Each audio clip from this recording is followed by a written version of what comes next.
Bien, hablaremos esta noche de Henrik Ibsen, el tipo que hacía obras de teatro. Nació Ibsen en 1828 en Eskien, que queda en Noruega. Sí, señor. Ibsen es el único noruego que uno conoce, ¿no? Cada vez que a uno le preguntan por un noruego, enseguida salta y dice Ibsen. Y pone cara de que ha estado en Noruega la mitad de su existencia. Y el pueblo de Eskien estaba en la costa, lo cual en Noruega es casi inevitable. Parece que se trata de se trataba de una zona salvaje en la que abundaban los lobos, la destrucción y la lepra, sin que yo acierte a ver ninguna lógica en esta enumeración, ¿no? Se me dirá, una enumeración no es necesariamente lógica y diré, quién sabe. Aquel pueblo estaba en ruinas, ya que parece que unos años antes un incendio lo había destruido por completo, y el incendio había sido causado por el descuido de una sirvienta a la que luego decapitaron, ¿no? Para que aprendiese a no descuidarse. De todos modos, hay que decir que Eskien estaba en un estado tan calamitoso como el resto del país. Noruega no andaba bien en aquel entonces.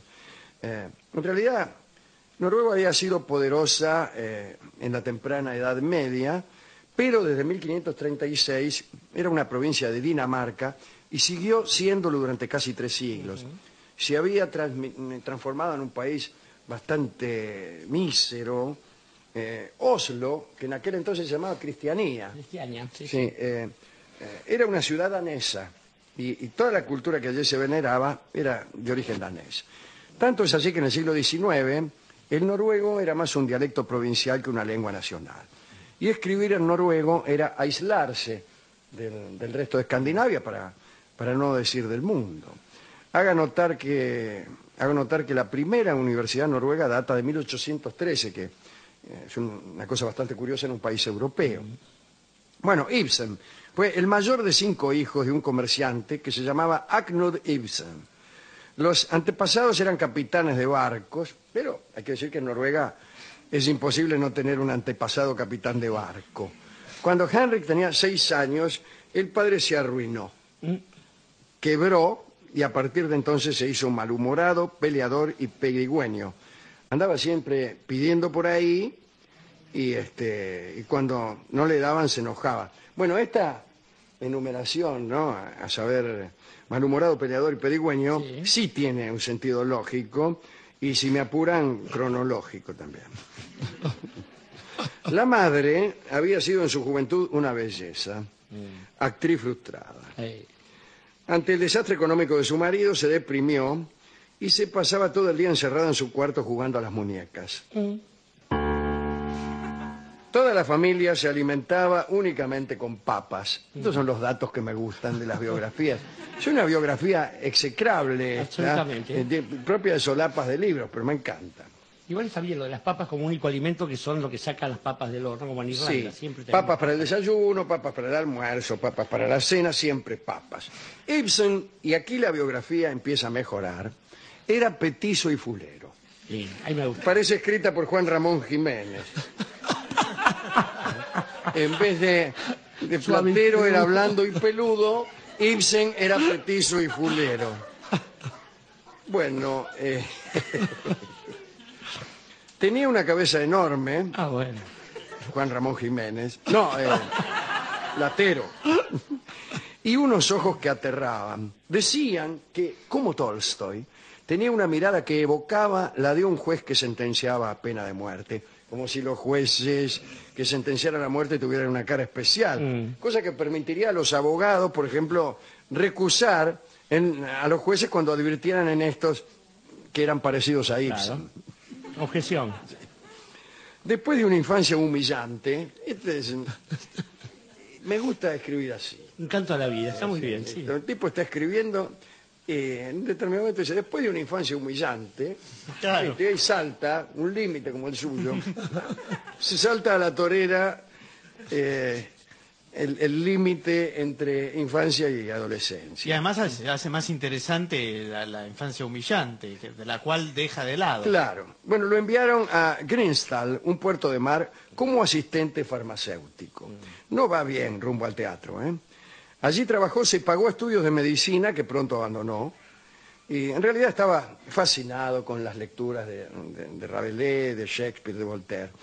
Solo y muerto de hambre comenzó a escribir poesía y obras de teatro. Sus primeras obras fueron Norma, La noche de San Juan, El féretro del guerrero. No las publicó nadie, parece que las consideraban triviales y nadie las representó. En aquel lugar conoció a Susana Forensen. Era una muchacha estudiosa, decidida y fea. Otra enumeración. Según Ibsen, tenía lindo pelo, así que imagínense. La conozco. Cuando la vio se enamoró y le mandó una carta de declaración. Le dijo que iría a verla a las 5 de la tarde y que si ella no le correspondía, bastaba con que no estuviera en la casa. Bastaba, había que irse, ¿no? Si ella lo recibiera, la aceptación. Está bien eso, ¿no? Le mandó una carta, estoy a las 5 allí, si me recibís, me doy por aceptado, y si no estás, me doy por rechazado. Ibsen fue recibido por la criada. Él entró igual. Pasó a un salón y allí se quedó esperando casi 24 horas. Después de ese tiempo apareció la muchacha. La mina le dijo, el amor es prueba y la vuestra fue la paciencia. Y a los pocos minutos estaban revolcándose en las alfombras y a los pocos meses se casaron. Bueno, el matrimonio fue más o menos, ¿no? Más funcional que cálido. Ibsen fracasaba con sus escritos y entonces maltrataba a la esposa. ¿Qué hace uno cuando fracasa con sus escritos? Dormían en camas separadas, pero ella lo sostenía como escritor. Dicen que en cierto momento Ibsen se puso a pintar porque estaba desalentado con los resultados de su escritura. Se ve que pintaba muy mal porque Susana le tiró la pintura, todas las pinturas por la ventana y lo obligó a escribir bajo la amenaza de abandonarlo. Entonces Ibsen, aterrado, siguió escribiendo. Pero las cosas seguían sin funcionar, estaba endeudado, bebía mucho. Un día lo encontraron mamao tirado en una zanja y daba tanta lástima que se hizo una colecta comunal para enviar al poeta borracho al extranjero. Bueno, mitad para que no jorobara, ¿no? Se fueron al extranjero, todos juntos, con la mujer, el hijo, a Roma. Y allí las cosas cambiaron porque tuvo su primer éxito. En 1864 escribió Los pretendientes. Claro. Y vendió 15.000 ejemplares. Viajó después a Dresde, donde logró componer otras obras. Y en 1867 ya las penurias económicas habían terminado. Se hizo famoso. Algunos ya consideraban que era el escritor más grande de la época. Estuvo con su familia en Múnich. Iba todos los días a tomar algo al café del Gran Hotel de Múnich. Y era uno de los espectáculos de aquella ciudad ver a Ibsen. Se sentaba solo frente a un espejo para poder jugar al resto del salón. Bebía litros de cerveza. Cuando entraba al boliche, todo el salón se ponía de pie y se sacaba el sombrero. Y nadie se atrevía a sentarse hasta que Ibsen lo hubiese hecho.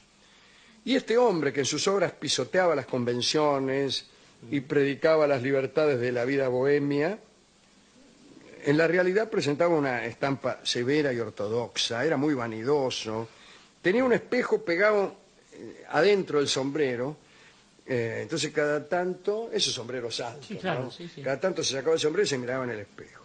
Llevaba guantes amarillos, anteojos de oro, un bastón de nogal con contera de plata. Siempre iba de impecable frac, le encantaba llevar condecoraciones, era muy petitero, ¿no? Muy petitero, bueno, se estilaba en la época, acá Sarmiento hacía lo mismo para esa época, ¿no? Le gustaron tanto las condecoraciones que, por ejemplo, escribía a los gobiernos de los países de Europa y reclamaba medallas y distinciones que él creía merecer por ser buen escritor, ¿no? Después las conseguía nomás, se las ponía y las llevaba a todas partes.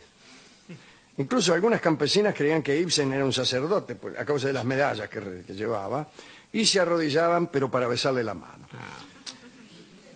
Era muy cuidadoso en todo, disponía sus medias y sus calzoncillos de una manera especial en el ropero, tardaba 2 horas en vestirse cada mañana, si tenía que escribir solo lo hacía con una camisa blanca recién planchada.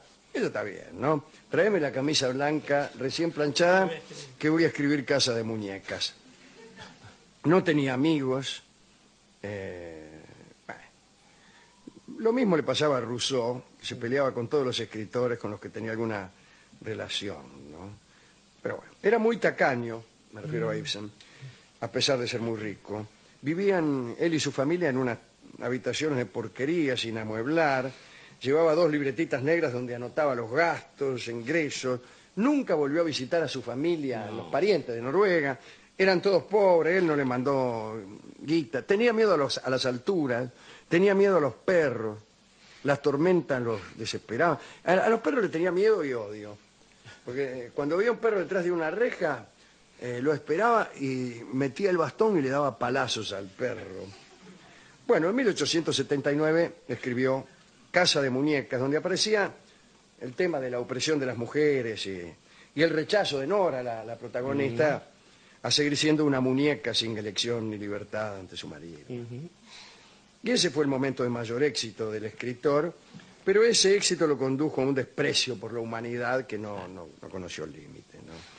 Andaba solo, decía que toda existencia humana era un naufragio, odiaba las reuniones, su idea del infierno era asistir a un banquete prolongado y quedarse hablando con la gente, creía que el Estado debía ser abolido, era una especie de anarquista, y aquí lo único que lo salva, le gustaban las muchachas jovencitas, según dice las necesitaba, según se dice, ¿no? Las necesitaba para poder escribir. Las seducía y luego las largaba. Bueno. Pero caramba, se imponía a sí mismo el deber de no enamorarse y esas chicas le servían de idea, como ideas hechas carne para poder explotar en sus dramas. Así conoció a Emilia de Verdach, de 17 años, y luego de conocer su carácter diabólico durante un año, escribió El maestro de obras, donde la pobre Emilia quedó identificada con Hildebrand, un personaje execrable. Y durante toda su vida esta chica quedó bajo el estigma de ser una mala mujer. O el caso de Laura Killer, una joven noruega que estaba bajo la influencia de su marido y para ayudarlo robaba.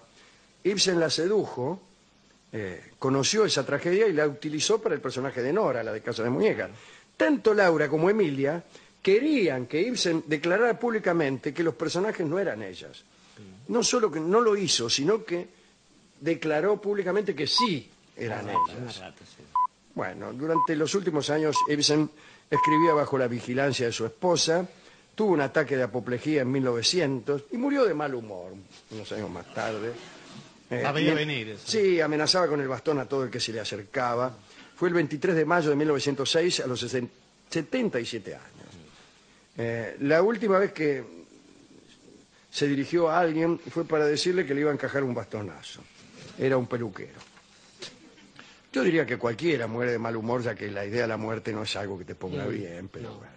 Ustedes conocen la mayoría de las obras, El maestro contratista, La dama del mal, Un enemigo del pueblo, Era claro, todas esas cosas. Bueno, le perdonamos su mal humor, porque además era un genio, y el teatro cambió mucho con él, ¿no? Fue el primero en empezar con una exploración psicológica más profunda de aquellos personajes. Recuerdo que era la época de ¿cómo se llamaba? La pieza bien faite, la pieza bien hecha, un teatro bastante burgués, bastante convencional. Complaciente, claro. ¿A quién quiere dedicar esta historia del amigo Ibsen? A uno lo tienta, querido Alejandro, pensar en nuestro Henrik, sobre todo por esta idea de la humanidad como algo execrable, cosa que en esa época tampoco estaba del todo establecida, pese a que la humanidad estaba dando bastantes pruebas para que se reconociera su condición de execrable. Pero recuerdo también alguna gente que daba vueltas en algunos ámbitos cronológicos cercanos, como otro amigo dipsómano, Edgar Allan Poe, engañado por su familia y adoptado y maltratado, y el tipo se murió de una cirrosis prudentemente sin andar haciendo alarde, siempre dudaba de su propio talento. O las chicas Brontë, que incluso disimulaban su condición femenina, o la baronesa Blixen un poco más tarde, que también le permitió a su esposo, no al suyo, sino al de ella, contagiarla de sífilis, y a ella le interesaba la literatura, pensaba en su amigo Balzac, y en general pensaba también en gente como nuestro Lucio B. Mansilla, que también le tenía a los perros, pero un día, como iba con una mina al lado, dijo, ¿sabes qué? Nobleza obliga, y ese día se enfrentó a los perros. Digo, me gustan esos gestos en los cuales no hay otra certeza que la que impone un destino determinado. Si uno es un genio, como Henrik Ibsen sabía que era, tiene que ejercerlo hasta las últimas consecuencias, no haciendo ese barato alarde respecto de su superioridad que desemboca solo en el desprecio y menos aún siendo tacaño, porque de ese modo uno queda condenado a morir como abrazado a un rencor, Alejandro. Como abrazado a un rencor es el tango que ilustrará esta charla sobre Ibsen y lo escucharemos en la versión clásica de Carlos Gardel. Adelante.